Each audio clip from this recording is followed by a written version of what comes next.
Bonjour et bienvenue dans ce dernier numéro de la saison de votre web TV des Girondins de Bordeaux Handball.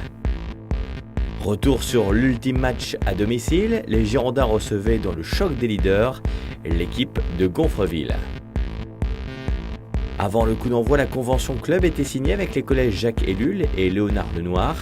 Un lien fort tissé entre le club et le sport scolaire qui a permis tout dernièrement aux Benjamines et Benjamins de très bien se comporter lors de leurs championnats respectifs en UNSS. Avant le coup d'envoi, parmi les nombreuses animations, les Coyote Girls assuraient l'ambiance sur l'une de leurs fameuses chorégraphies.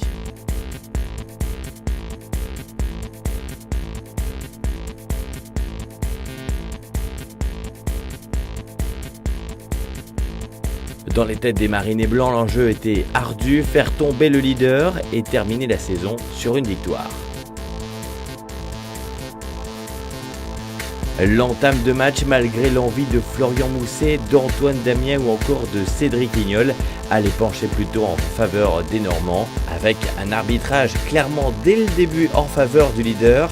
Et pourtant, avec les arrêts de Nicolas Girardin, c'est bien les Noirs et Blancs qui creusaient un écart déjà très lourd, plus 7 à la mi-temps.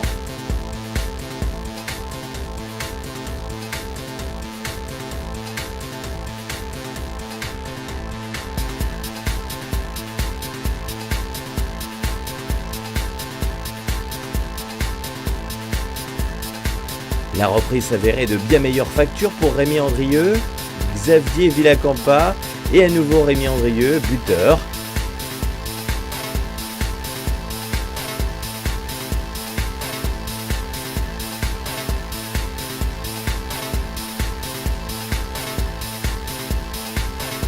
Clément Gatineau y allait aussi de son but en perçant la forteresse normande.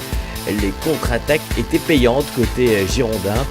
Malheureusement, les hommes d'Éric Maté ne pouvaient revenir dans le match et combler cet écart de 7 buts à la mi-temps. Score final 29-25 pour Gonfreville qui mérite bien son titre de champion.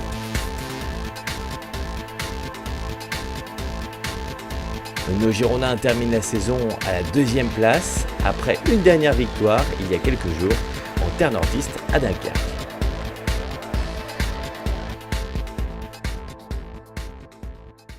Eric, une invincibilité qui se termine et aussi bien sûr une saison qui se termine aussi à domicile par une défaite.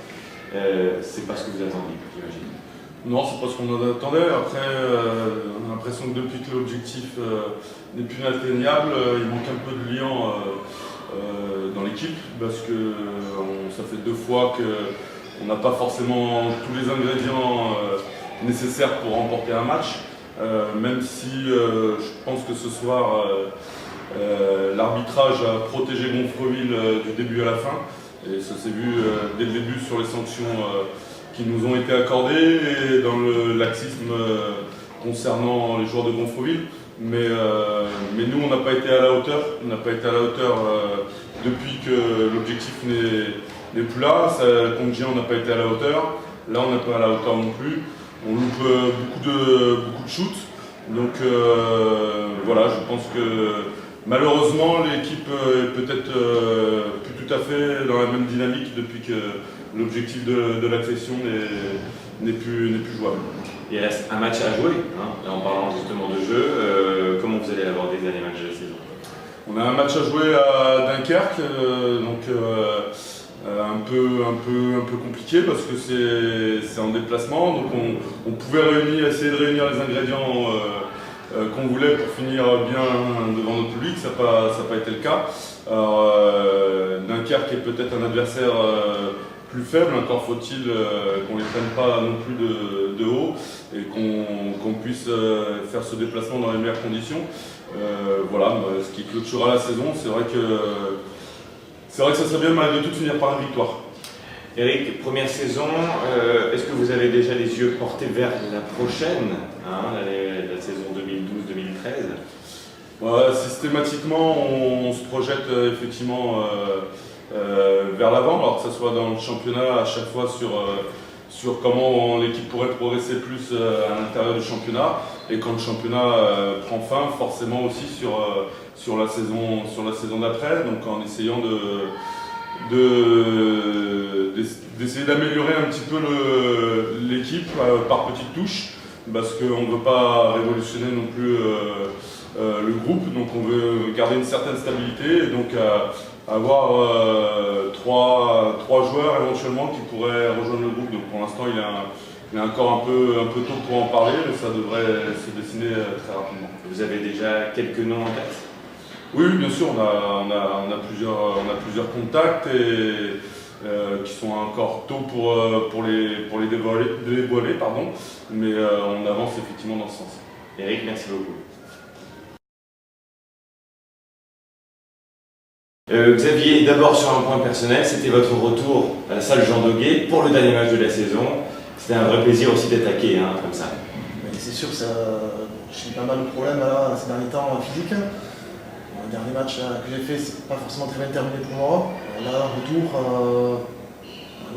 j'étais en forme physiquement, mais l'équipe passe au travers de ce premier mi-temps, ce qui m'a fait du mal après pour la seconde. Pour la seconde mi-temps.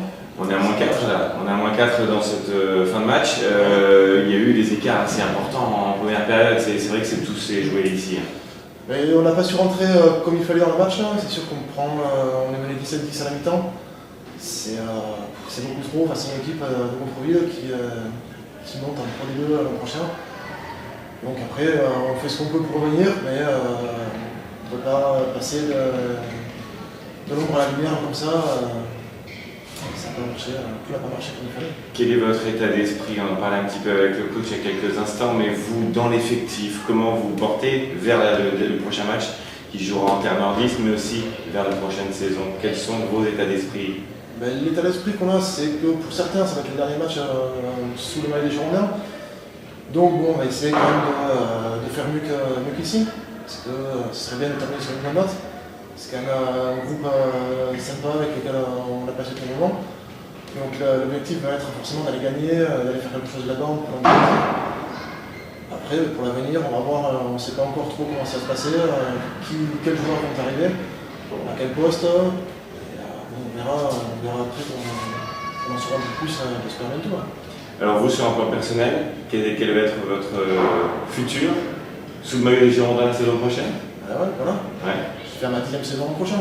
Eh bien écoutez, on sera heureux de la fêter avec vous. Cette journée ne pouvait se terminer sans musique et les Jobies assuraient l'ambiance lors de l'aftermatch. Ils seront d'ailleurs en concert ce jeudi 31 mai au BT 59. Le prochain grand rendez-vous, ce sera le 9 juin prochain avec la grande fête des Marinés Blancs. On compte sur vous, toutes les infos sur girondinhb.com. Et puis bienvenue à nos deux nouvelles recrues, le gardien Bruno Pagès et le pivot Louis Roche, tous deux en provenance de Nantes. On se donne rendez-vous très bientôt pour un nouveau numéro.